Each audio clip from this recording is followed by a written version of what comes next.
Ish, great to welcome you back to Trent Bridge for this summer's 2020. How much are you looking forward to it?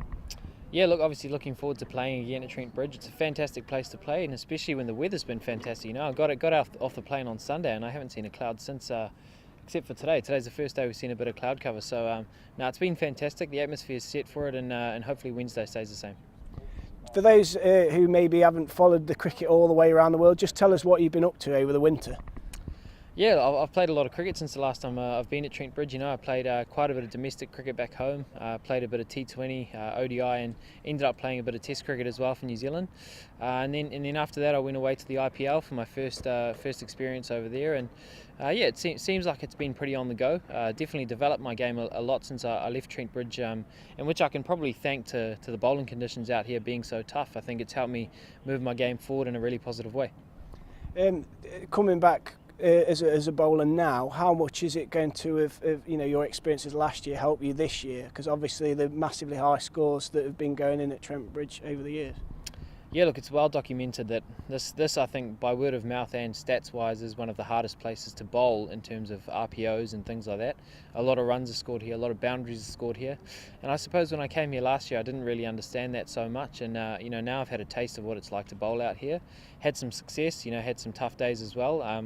Ended up winning the competition, so I think my perception of performance has definitely changed, and I'm looking forward to being able to go into it with that experience as well. So.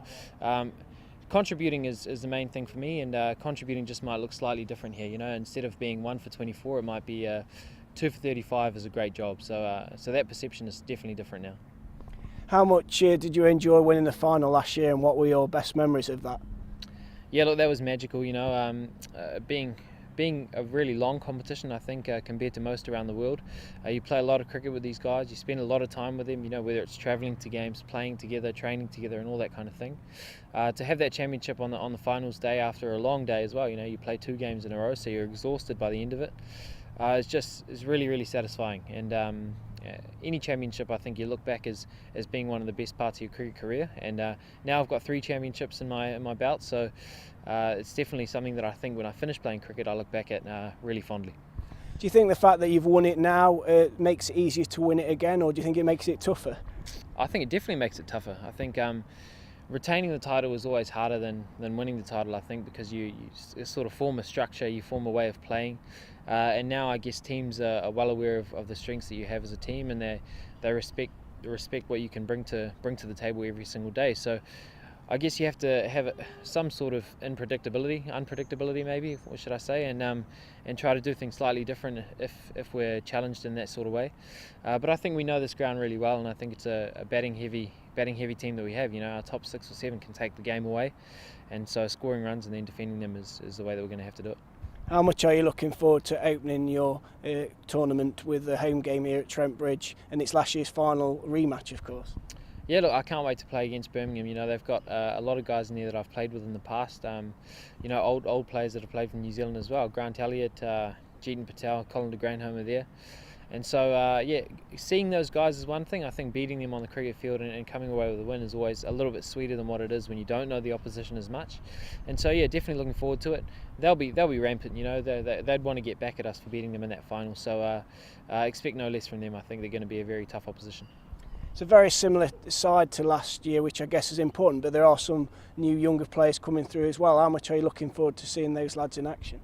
Yeah, look, I think a ground like this breeds confidence in batters, and I think if young batters can come in and play with the freedom that they have been playing in the 2s and kind of carry on that same momentum, I think we're going to see some really, really fantastic stories from this campaign about our younger fellas. A guy like Tom Moores is playing fantastically well in the other forms.